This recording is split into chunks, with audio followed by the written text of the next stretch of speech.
Hello everybody, welcome back. Jiu-Jitsu 2000 here today. I'm coming at you with an interesting video for you.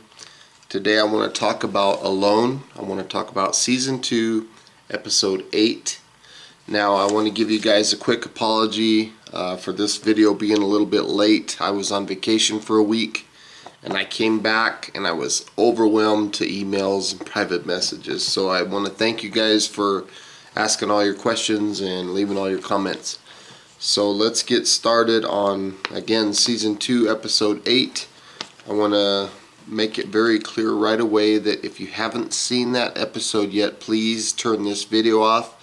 It will contain a lot of spoilers. So at this point in time, we have 5 people left on the show. It is day 22. We're going to start around 8:30 in the morning with David. And he cracks me up. He was talking about a little bit of Star Wars kind of stuff. He said he wanted a lightsaber. He said they'd be so cool for cutting trees and doing all these things, and I agree with him. You know, I think a lightsaber is a cool thing.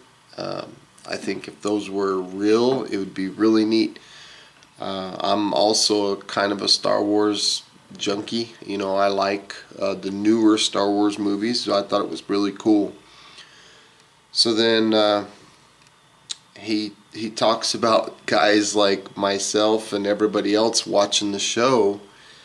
You know, he had a very similar thought to the same type of thought that I would have had if I was to go on the show, and that was, if you guys were watching me out there starving to death, I would have probably said something very similar to what he said. He says, if you're a guy eating a chicken thigh watching this show, watching me starve, you know, I hope you enjoy that meal.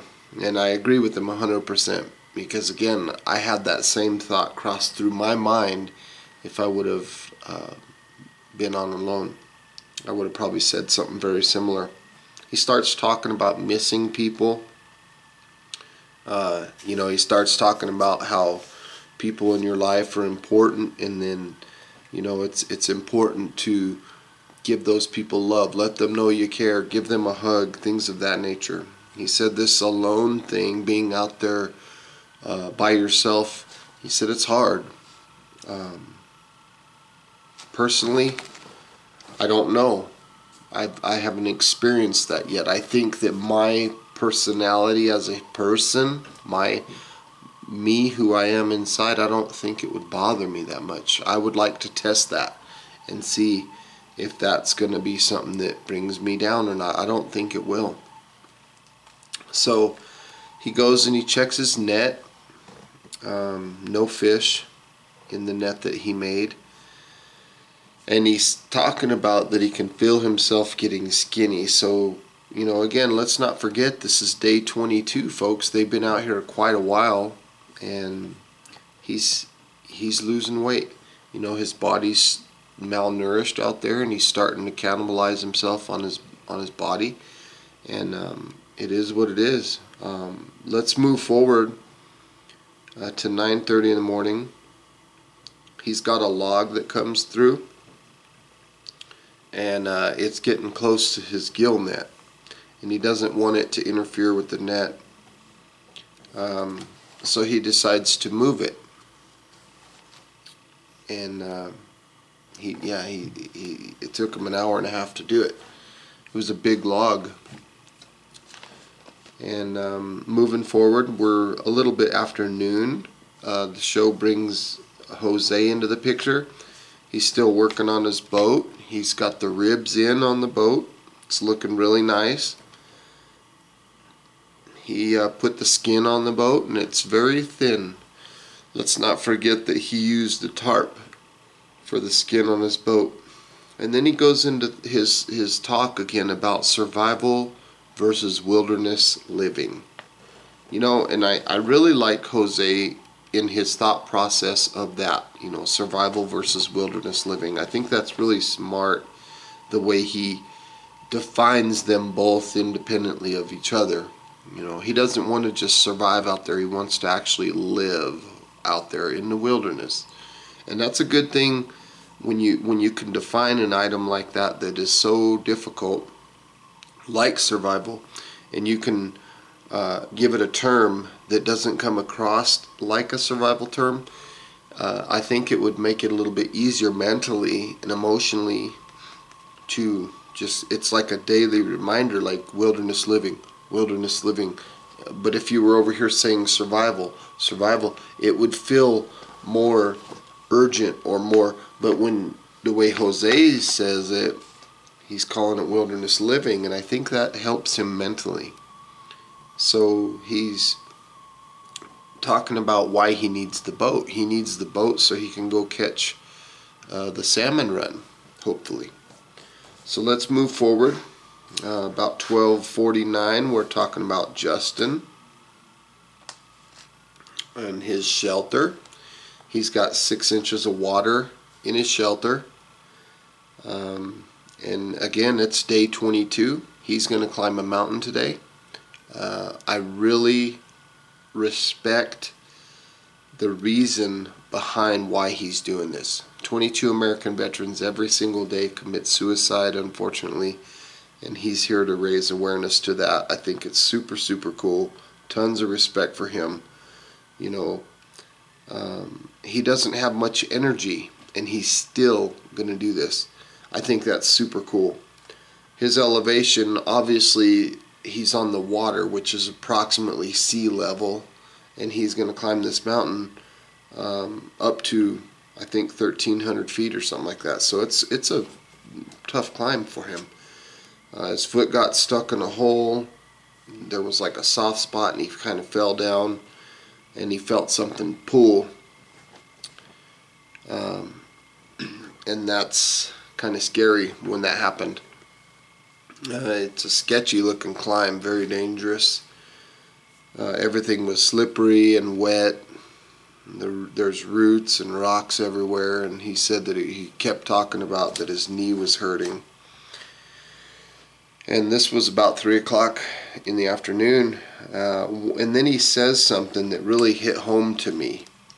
I mean, it was so accurate, and it was so heartfelt, and it really touched me. And he said, and I'll quote him, he said, "If this is the last day, it was worth it."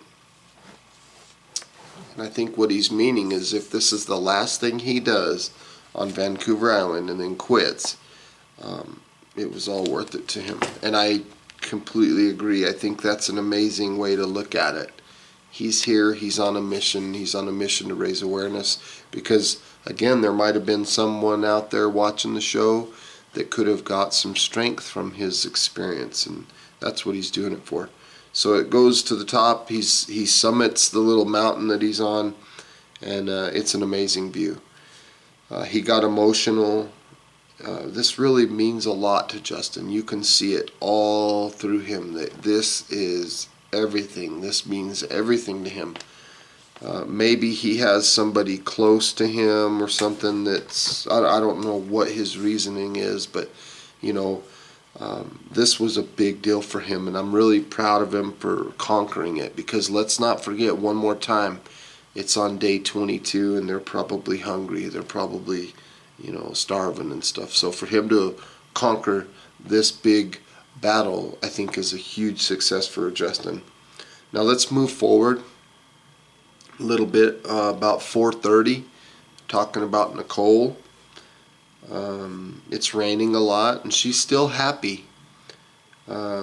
She's going to go check for fish in her net, and she sees more bears. There was a little thing that came across the screen that the producers put in. It says male bear attacks, 88% of them are fatal. And I thought that was a crazy statistic. I think that's crazy. So she sees a bear, and he's walking right towards her net. And then he kind of turns, and he starts coming towards her. So she gets, you know, hey bear, hey bear, you know, she's talking to the bear and gets him to calm down a little bit, and he ends up turning and going away. And then it kind of shows another shot of her camp, and I noticed something that I thought was very interesting, and I noticed this before, but not this actual. I noticed the object before, but now I'm noticing how she's using this object. Earlier, I noticed that she had a piece of, looked like metal roofing or something, like a piece of corrugated steel metal. And it shows her camp again, and it shows that metal put up like she's using it for a fire reflector. Nicole is very smart. I thought that was very, very neat. I just happened to notice that. I thought it was cool. So let's move forward to day 23, around 9:30 in the morning, or 7:30 in the morning, I think. Talking about, it's in the morning anyway. Talking about Justin. He's talking about moving. He's got a lot of work to do. He mentioned that after the climb on day 22 that he might have planned to quit. And but now he feels re-energized. You know, this really boosted his batteries. It recharged him. So he says that he's re-energized and he's ready to go again. So he built a new lean-to type shelter. So he took like a pole and then he put some ribs off on the side, and it looked like a very nice smaller shelter. He used his hammock along with some wood framing to create a raised bed. I thought that was really cool because it keeps him off the ground, keeps him away from any new potential moisture. Now let's move forward to about 3 in the afternoon. We're talking about Nicole again. She's got another fish in her net. Nicole has been so blessed with fish. I'm just, of all the contestants that I can see watching the show, she has been the one that has caught the most fish. I believe. I could be wrong. You know, the only thing that I can go by is the footage that I see on the show.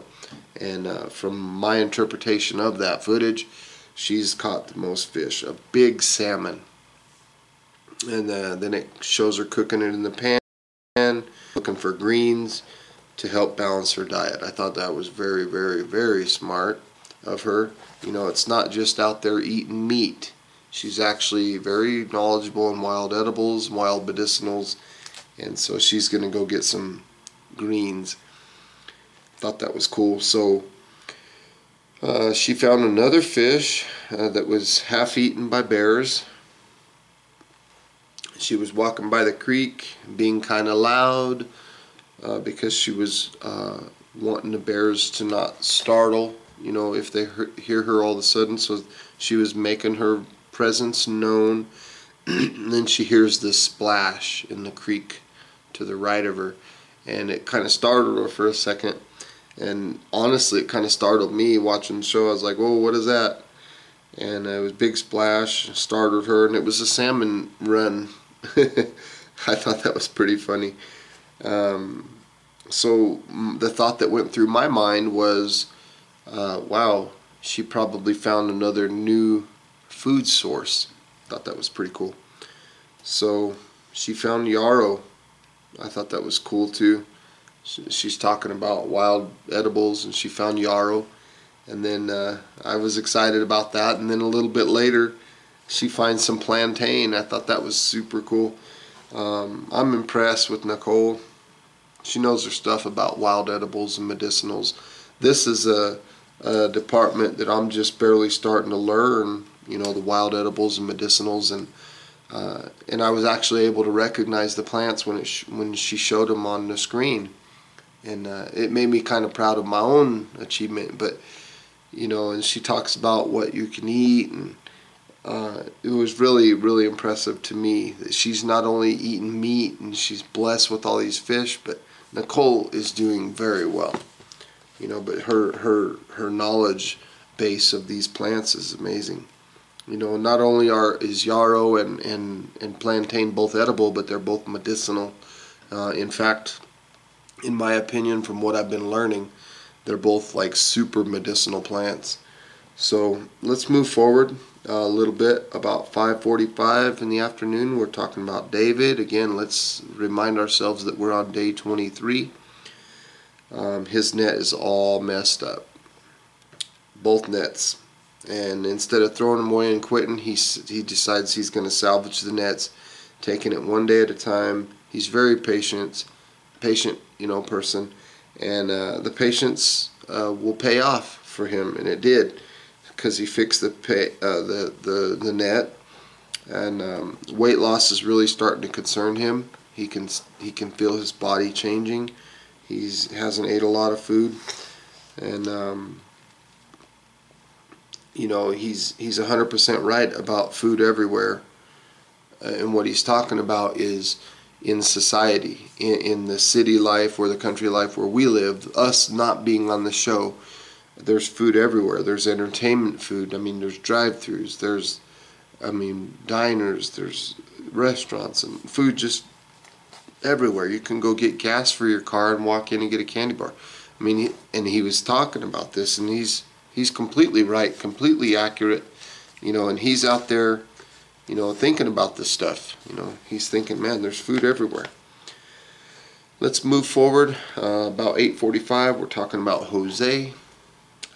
He found some sea lion bones, and he's going to use the bone to make a sewing needle, so that he can put the skin and sew it onto his canoe, his boat, his kayak, whatever you want to call it. His father taught him to build and craft things, and he mentioned that and how valuable of a tool or a skill that is. And I think it's really cool watching Jose do this stuff. So he takes his little handsaw and he cuts the bone out in the shape of a needle, puts a little hole in it, and he uses a flat rock to sharpen the needle. I thought it was so smart. He's very concerned about the skin on his boat getting punctured. It's very thin, let's not forget it's a tarp. But he also mentions that he's got several backup plans. So he's got a plan A, a plan B, and a plan C. So God bless Jose, he's doing well. It's fun watching him. Now let's move to day 24. We're still talking about Jose, 9:15 in the morning or so, approximately. So he's decided to put on some wooden skid plates that will help protect the boat from scraping and chafing. I thought that was smart. And then he mentions that when he came on the show that he didn't bring any cordage, but yet it shows him using a lot of cordage that he found there while he was out there. So I thought that was really cool that he found cordage. Let's move forward. 3:45 or so, we're talking about David. A log, he already removed one log to get away from his gill net. But now he goes to check his net and there's a log on his gill net. So frustrating. The only thing he's been eating out there is limpets. And he misses his kids. He's talking about he wants to win the show to make his children's life better, and he won't quit because of the cold or being wet or miserable or hungry. And I think that's really smart. He's got the right mindset, I believe, at this point in time. He's not going to just quit just for nothing, just because he's uncomfortable. It's definitely going to take something to take David out of this, I think. But I do believe he misses his kids tremendously, and he's very hungry. Let's move forward. Day 25, talking about Nicole, 7 o'clock in the morning or so. Another fish in the net. This woman is the most blessed on this island, I think. She's got fish galore. In fact, she has so much fish that she decided to let this one go. She's happy. She loves connecting with Mother Nature. Although I did have a brief moment where I wondered why she didn't just take that fish anyway and conserve the resource of it by making some jerky or something. That thought process went through my mind. But folks, that's it for Season 2, Episode 8. Those are my thoughts. Again, we still have 5 people left. and the show ends on day 25. My apology for not talking very loud. I'm kind of got a bit of a cold, and I'm also in a motel. I'm actually at work right now. So that is season 2, episode 8. So again, folks, I want to say thank you for watching the video today. I hope you got some good, useful information. I really enjoyed this episode. Please feel free to leave your comments down below. Like this video, share this video, and if you like the content that you see, you know what to do. So until next time, folks, thanks for watching. Have a beautiful day. And yeah, I'm really happy with